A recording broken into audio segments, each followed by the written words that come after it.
Hello dear students, welcome back to our YouTube family. Student देखिए, हम पढ़ रहे थे linear differential equation of second order with variable coefficient.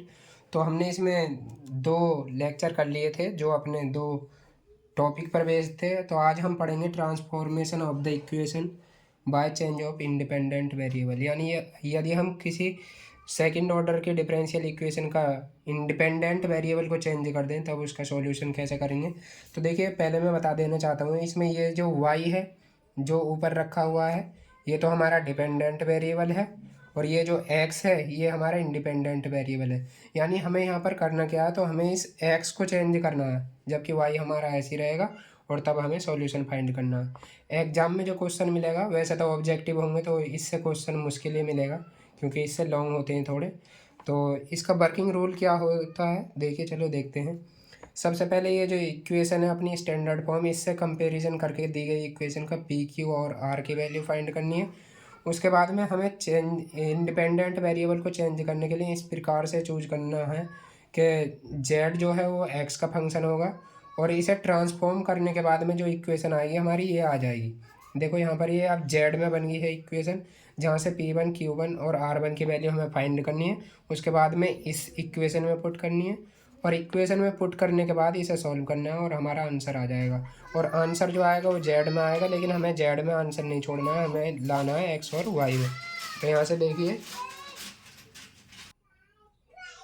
तो देखिए यहाँ से P1 की जो वैल्यू है, सबसे पहले हमें यहाँ से Q1 की वैल्यू फाइंड करनी होगी। और Q1 की वैल्यू कैसे फाइंड करेंगे, हम अभी एक एग्जाम्पल, दो एग्जाम्पल देखेंगे तो उनमें बता दूंगा कैसे होती है।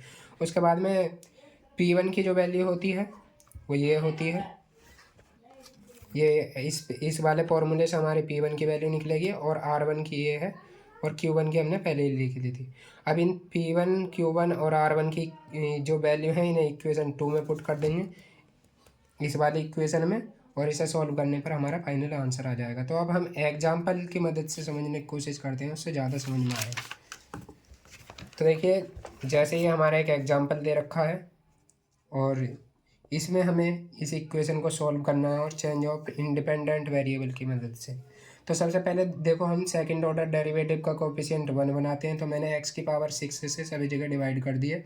यहाँ से x की पावर 5 है तो 1/x बच जाएगा, यानी 3/x। यानी फाइनली जब x की पावर 6 से इसे डिवाइड करूँगा तो ये इक्वेशन हमारी आ जाएगी। अब यहाँ से देखिए, ये हमारी p की वैल्यू होगी, और ये हमारी q की वैल्यू होगी, और ये r की वैल्यू होगी। अब हमें इंडिपेंडेंट वेरिएबल को चेंज करने के लिए क्या करना है, ये हमारी इक्वेशन आ जाएगी मान लो इंडिपेंडेंट वेरिएबल को चेंज करने पर। तो अब हमने क्या करना है, यहाँ से P1 Q1 और R1 की वैल्यू फाइंड करनी है। तो सबसे पहले जो हम जब फाइंड करते हैं Q1 की वैल्यू फाइंड करते हैं, और Q1 की वैल्यू से हम सॉल्व करके Z की वैल्यू फाइंड करते हैं। तो देखो कैसे फाइंड करें, Q1 बराबर Q upon del Z D Z upon D X का होल स्क्वायर। अब देखो Q तो हमें पता है ये है। अब Q1 जो चूज करते हैं हम वो कांस्टेंट करते हैं, और वो कांस्टेंट ना इस प्रकार का होगा, इसमें जो हमारा इंडिपेंडेंट वेरिएबल होगा यानी कि y का जो कोएफिशिएंट होगा और वो कांस्टेंट होना चाहिए, उसे लेते हैं हम। जैसे यहाँ पर x की पावर 6 ये तो हमारा वेरिएबल है, कांस्टेंट क्या केवल a स्क्वायर। तो यहाँ से हम Q1 की जो वैल्यू चूज करेंगे वो a स्क्वायर चूज करेंगे, ठीक है। ये अपनी मर्जी से माननी है हमें, इसमें कोई और नहीं देखनी है। उसके बाद में हमें अब इसे छोड़ देनी है इस वाली टर्म को, और यहाँ से देखना है अब इसे सॉल्व करके इतने को हमें यहाँ से जेड की वैल्यू फाइंड करनी है। तो देखो, क्यू की वैल्यू मैंने पुट कर दी है ऊपर, और नीचे D Z upon D X square. अब जब ये इधर डिवाइड में इधर जाएगा तो मल्टीप्लाई में हो जाएगा यहाँ से, और यहाँ से ए स्क्वायर से ए स्क्वायर कैंसिल हो जाएगा, यानी D Z upon D x की वैल्यू जो आ जाएगी हमारी ये आ जाएगी। अब देखो लगे हाथों हमें सेकंड डेरिवेटिव की भी ज़रूरत पड़ेगी यहाँ से। तो मैंने ये भी निकाल लिया, क्योंकि P1 का जो फॉर्मूला होता है उसमें हमें ज़रूरत पड़ती है, तो मैंने ये निकाल ली। उसके बाद में हमें यहाँ से जब इसे इंटीग्रेट करेंगे, देखो क्योंकि वेरिएबल आसानी से सेपरेट हो रहे हैं, तो इंटीग्रेट करने पर x की पावर -3 हो जाएगा, और जब इसका इंटीग्रेशन करेंगे तो यहाँ से z की वैल्यू ये आ जाएगी। अब z की वैल्यू जो है यहाँ से x की वैल्यू निकाल लेते हैं, क्योंकि इसकी ज़रूरत पड़ती है, मत निकालना, क्वेश्चन के अकॉर्डिंग चलना। देखो यहाँ P1 की वैल्यू निकालनी है जैसे हमें, तो हमें इसकी ज़रूरत पड़ रही थी तो हमने ये निकाल ली वैल्यू, और D Z upon D x की भी वैल्यू निकाल ली और ये भी निकाल ली। तो अब इसे सॉल्व करेंगे तो D two Z upon D X square की वैल्यू कितनी है, -3/x⁴ ये है। अब पी की वैल्यू कितनी थी हमारी, 3/x, और D Z upon D x की वैल्यू यहाँ से देखेंगे 1/x⁴ इज इक्वल टू, ऊपर देखेंगे यहाँ पर तो ये हमारा कट के ये माइनस है, ये प्लस है, ये जीरो हो जाएगा, यानी P1 की वैल्यू हमारी जीरो आ जाएगी। उसके बाद में हमें R1 की वैल्यू फाइंड करनी होती है। तो R1 की R अपॉन ये वैल्यू होती है, तो R की वैल्यू ऊपर रख दिया 1/x⁴ और 1/x⁴। जब इसे सोल्व करेंगे तो यहाँ से R1 की वैल्यू निकल जाएगी। अब ये P1 Q1 और R1 की वैल्यू हमें इक्वेशन सेकंड में पुट कर देनी है। तो यहाँ से देखिए क्या यह इक्वेशन आ जाएगी, P1 की वैल्यू जीरो थी तो ये जीरो हो गया, Q1 की वैल्यू A² थी और यहाँ पर R हो जाएगा। अब देखो क्योंकि ये पूरी इक्वेशन हमारी जेड में बन गई है तो यहाँ से x1/x² जो है इसे हम गायब करेंगे, यानी कि इसे भी जेड में बनाने की कोशिश करेंगे। तो आप यहाँ से देखेंगे मैंने पहले ही निकाल ली थी 1/x² की वैल्यू, इसी वजह से निकाली थी मैंने ये बाद में, क्योंकि मुझे ज़रूरत पड़ी थी। आप फॉर्मूले के अकॉर्डिंग चला करो तो उससे आसानी से हो जाए। अब यहाँ से देखेंगे आप ये differential second order differential equation with constant coefficient बन गई। तो इसका पहले कॉम्प्लीमेंट्री फंक्शन निकालेंगे, उसके बाद में पार्टिकुलर इंटीग्रल निकालेंगे।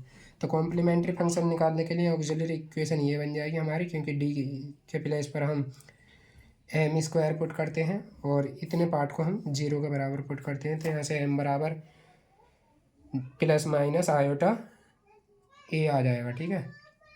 उसके बाद में इसका जो CF हो जाता है वो क्या हो जाता है, C1 e⁴ax और cos ax प्लस यहाँ पर b होता है। जब हमारे रूट इस प्रकार से होते हैं a ± b, तो इसका जो रियल पार्ट होता है वो तो हमारा e⁴ में चला जाता है, तो e⁴ जीरो हो जाएगा यहाँ, क्योंकि रियल पार्ट जीरो है। यानी कुल मिलाकर CF जो आ जाएगा हमारा ये आ जाएगा, इमेजिनरी पार्ट इसके उसमें आ जाता है। और देखो यहाँ गलती मत कर देना जैसे मैंने करी है, यहाँ पर x नहीं आएगा z आएगा, क्योंकि यहाँ इंडिपेंडेंट वेरिएबल कितना हमारा z है। तो ये हमारा कॉम्प्लीमेंट्री फंक्शन हो जाएगा। यदि देखो इनको इनमें CF निकालने में प्रॉब्लम हो रही है तो पीछे की वीडियो में मैंने बता रखे हैं वर्किंग रूल, ठीक है। अब PI निकालेंगे इसका, तो PI कैसे निकलेगा, -2, यहाँ से देखो x⁴m वाली फॉर्म बन गई, तो पहले यहाँ से जो कांस्टेंट है उसे कॉमन लेंगे और उसके प्लेस पर 1 बनाएंगे। तो देखो मैंने यहाँ से 1/a² कॉमन कर लिया और यहाँ बचेगा 1 प्लस, जब यहाँ से a² कॉमन करूँगा तो ये बचेगा 1 + t²/a²। अब इसे ऊपर ले जाएंगे तो ये पावर माइनस में हो जाएगी, तो ये हो जाएगा और -2z ये ऐसी। अब इसे ओपन करते हैं हम बाइनोमियल थ्योरम के द्वारा, तो ये हो जाएगा, जब देखो यहाँ डिफरेंट साइन होते हैं तो यहाँ माइनस आता है अल्टरनेट पोजीशन पे, और जब सेम साइन होते हैं तो पॉजिटिव आता है। तो हमें इसकी ज़रूरत पड़ने की नहीं है, क्योंकि 2 बार डिफरेंशिएशन करोगे जेड का तो वो जीरो हो जाएगा, केवल एक बार ही होगा। तो यानी कुल मिलाकर हमें एक्सपेंड करने पर ये आ जाएगी, और यहाँ का जो माइनस था मैंने यहाँ आगे लगा लिया है। तो अब इससे करेंगे जब डिफरेंशिएशन इसका 2z का, तो ये तो जीरो हो जाएगा, क्योंकि ये जब 2 बार करेंगे तो देखो d² का जब z के बारे में डिफरेंशिएशन करेंगे तो एक बार करेंगे तो 1 आ जाएगा, और जब इसका 1 का करेंगे तो ये जीरो आ जाएगा, ठीक है। तो यहाँ से हमारी वैल्यू आ जाएगी -1/a² 2z, और -2z की वैल्यू हम फिर से पुट कर देंगे यहाँ से। देखो -2z की वैल्यू ये रही 1/x², तो यहाँ से हो जाएगा 1/x²। ये अभी यहाँ पर मत करना पुट, क्योंकि अभी ये सब कुछ जेड में ही चल रहा है। तो कंप्लीट सॉल्यूशन इस इक्वेशन का क्या आ जाएगा, CF + PI, तो C1 cos AZ + C2 sin AZ, और ये PI यहाँ पर भी अभी -2z/a² ही रहने देना। जब अब यहाँ से हम इस z को रिमूव करेंगे सब जगह से, तो देखो z की वैल्यू कितनी आ जाएगी, यहाँ से z की वैल्यू आ जाएगी हमारी यहाँ से ये -1/2x² आ जाएगी।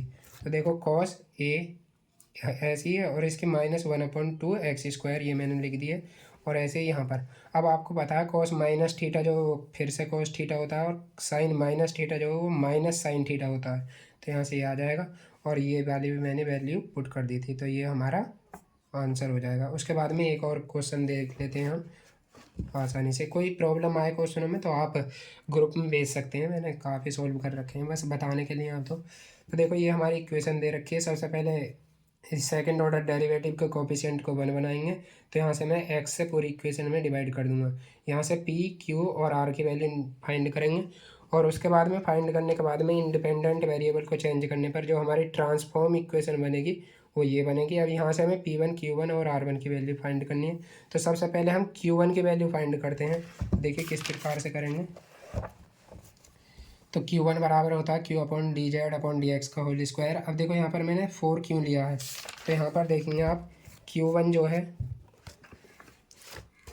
है वो यानी Q जो है हमारा वो 4x² है। तो इसमें कांस्टेंट क्या है, केवल 4 है। तो हम यहाँ से केवल 4 लेंगे Q1 की वैल्यू। तो यहाँ से देखिए मैंने Q1 की वैल्यू कितनी ली है, 4 ली है। और इसे अब Q1 की वैल्यू तो हमने फाइंड कर ली। अब इस वाली टर्म को यानी Q की वैल्यू पुट करके इसे सॉल्व करके यहाँ से Z की वैल्यू फाइंड करनी है। तो देखो ये सेपरेट हो गए वेरिएबल यहाँ पर भी, और इसका इंटीग्रेशन करेंगे तो Z की वैल्यू ये आ जाएगी। अब यहाँ से लगे हाथों x² की वैल्यू फाइंड कर लो तो ये आ जाएगी 2Z। ये वैल्यू आपको अभी फाइंड नहीं करनी, जब ज़रूरत पड़ेगी तो आपको तभी फाइंड करनी है।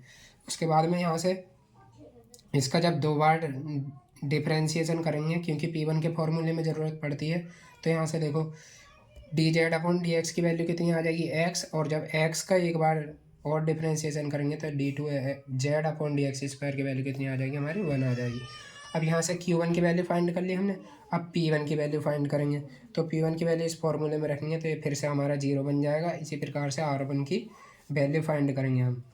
तो R1 की अब ये वैल्यू इसमें पुट करेंगे तो फाइनली जो इक्वेशन बनेगी हमारी ये बन जाएगी, क्योंकि P1 0 था। अब ये फिर से differential equation with constant coefficient बन गई है। तो इसका फिर से सॉल्यूशन देखिए, ये x² बराबर 2z मैंने लिख दिया, क्योंकि पूरी जो इक्वेशन है हमारी z में कन्वर्ट हो चुकी है। तो फिर से इसका CF और PI निकालेंगे और हमारा फाइनल सॉल्यूशन ये आ जाएगा। ठीक है, तो आज के लिए इतना ही रहने देते हैं। आपको वीडियो कैसी लगी कमेंट में बताना। तब तक के लिए अपना ध्यान रखें और मिलते हैं नेक्स्ट वीडियो में। तब तक के लिए टेक केयर, बाय बाय, जय हिंद, जय भारत।